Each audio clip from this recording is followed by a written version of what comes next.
Hey guys and girls, स्वागत है आपका एक और न्यू वीडियो में, जहां आज हम नाइटमेयर्स एंड ड्रीम्सकेप सीरीज़ के 6th एपिसोड को देखेंगे, जिसका नाम है द 5th क्वार्टर। इसके डायरेक्टर हैं रॉब बोमन, जिन्होंने अमनीज लास्ट केस वाले एपिसोड को भी डायरेक्ट किया था, जो मुझे कुछ खास पसंद नहीं आया था। तो अब देखते हैं कि इस एपिसोड में वो दम है या नहीं। इसके लीड रोल में है रॉन्ग टर्न वाले जेरेमी सिस्टो। शुरू करने से पहले आप सबसे रिक्वेस्ट है कि अगर आपको मेरी ये वीडियो अच्छी लगती है तो सब्सक्राइब करना मत भूलना। खैर, अब चलते हैं जल्दी से स्टोरी की ओर।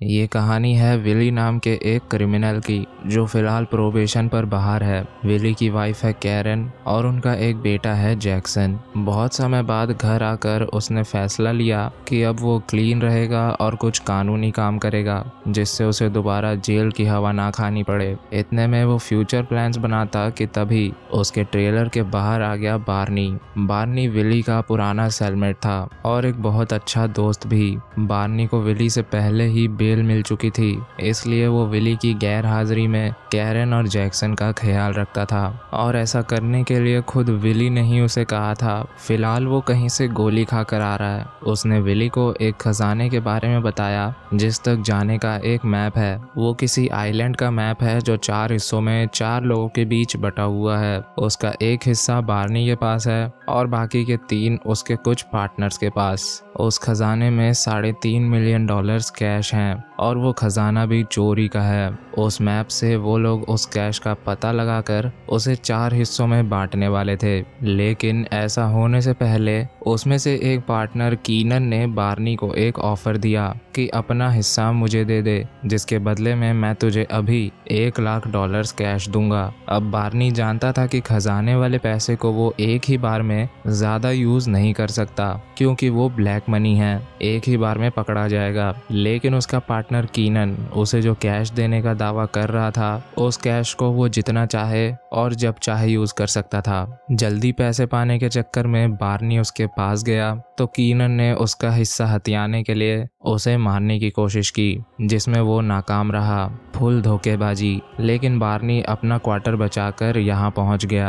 अब उसे पता है कि वो बच नहीं पाएगा, क्योंकि डॉक्टर या पुलिस को इसमें इन्वॉल्व नहीं कर सकते। इसलिए बार्नी ने विली को बोला कि मेरा क्वार्टर अब तेरा है, मेरे मरने के बाद उन तीनों को मारकर वो कैश अपने पास रख लेना और कैरन के साथ एक न्यू लाइफ स्टार्ट करना। अपने दिल का सारा बोझ वो मरने से पहले उतारना चाहता था, इसलिए उसने एक और राज विली को बता दिया। उसका और कैरन का चक्कर चल रहा था जब विली जेल में था। उन दोनों के बीच सब कुछ इतनी जल्दी हुआ कि सोचने का समय ही नहीं मिला, और बस अनइंटेंशनली उनके बीच एक फिजिकल रिलेशन बन गया। कैरन और खुद के लिए माफ़ी मांगकर उसने दम तोड़ दिया। ये सब सुनकर विली शॉक में तो था, लेकिन उसके सामने एक लाइफ चेंजिंग अपॉर्चुनिटी थी, जिसे छोड़ने का कोई मतलब ही नहीं बनता, क्योंकि जब कीचड़ में पैर डाल ही दिया है तो गंदे होने से क्या डरना। विली को अपने प्रोबेशन पीरियड में साबित करना था कि वो अब किसी क्राइम में इन्वॉल्व नहीं होगा,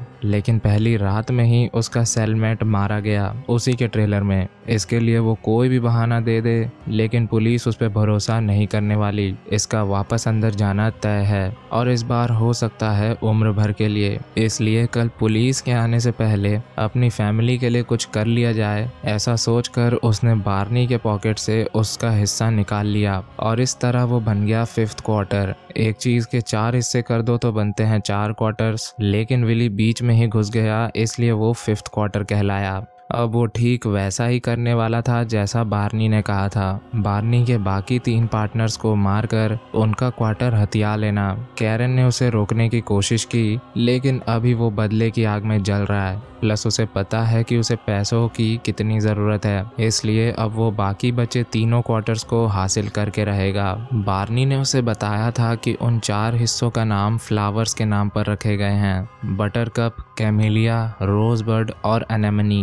खैर, बार्नी को दफनाकर वो पहुंच गया सीधा कीनन के ठिकाने पर। कीनन कॉल पर बिजी था, जिसका फायदा उठाकर विली ने उसे गन पॉइंट पे ले लिया। कीनन सीधी तरह मान नहीं रहा था, इसलिए विली उसे एक गोली मारकर लाइन पे ले आया। कीनन ने शांति से उसे अपना हिस्सा दे दिया, लेकिन तभी वहां कोई आ गया। वो था तीसरा पार्टनर सार्ज। उसके अंदर आते ही विली ने उसे गन पॉइंट पे लेकर उसका भी गन हथिया लिया। सार्ज विली को जानता था और अब वो विली को कैरन के बारे में उल्टी सीधी बातें बोलकर गुस्सा दिलाना चाह रहा था, लेकिन विली ने अपना आपा नहीं खोया। वो चाहता तो उसे मार सकता था, लेकिन उसे मार देता तो उसका हिस्सा हासिल नहीं कर पाता, इसलिए वो सार्ज के साथ उसका क्वार्टर लेने चला गया। वहीं विली के ट्रेलर में चौथा पार्टनर जैगर घुस गया था। उसने कैरन को दबोचकर उससे सब कुछ उगलवा लिया। विली कीनन को लपेटने गया है ये सुनकर वो कीनन के यहाँ पहुंचा, लेकिन कीनन की हालत देखकर वो समझ गया कि बहुत देर हो गई।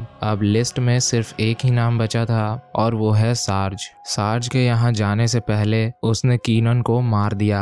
वहीं विली सार्ज के अड्डे पर पहुंच गया था और सार्ज अब भी अपना क्वार्टर देने को राजी नहीं था, लेकिन एक गोली में ही सारी हेकड़ी निकल गई। उसका हिस्सा जैसे ही विली ने लिया, वैसे ही सार्ज ने एक सीक्रेट गन से उस पे हमला किया, लेकिन ठीक तभी वहां आया फोर्थ क्वार्टर जैगर। उसने सबसे पहले सार्ज को मारा ताकि वो इसके और खजाने के बीच अपनी टांग ना अड़ाए। विली सोफे के पीछे छुपा हुआ था और जैगर अब उस पे 10 तक काउंटडाउन करते हुए क्लोज इन कर रहा था, लेकिन सार्ज अभी जिंदा था और उसके पैर से फंसकर जैगर ट्रिप कर गया और विली ने सही मौका देखकर जैगर का रस निकाल दिया।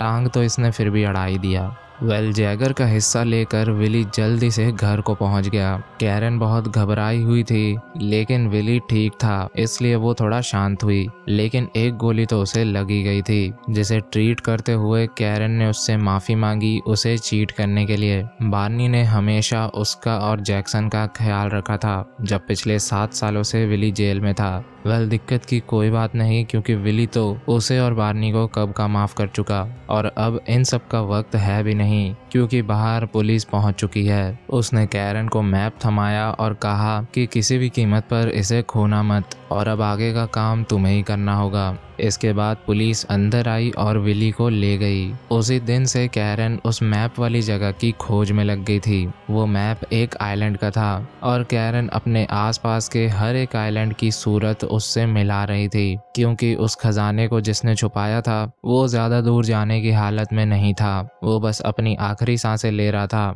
ऐसा विली ने इसे बताया है। वहीं जैक्सन अपने डैड के वापस अंदर जाने पर बहुत दुखी था। वो अपने सीरियल खा रहा था और तभी कैरन ने कुछ नोटिस किया। जैक्सन के सीरियल बॉक्स में एक पार्क का मैप बना हुआ था और उस पे एक राइड का नाम लिखा हुआ था, buccaneers of the Caribbean adventure ride, मतलब BCRA।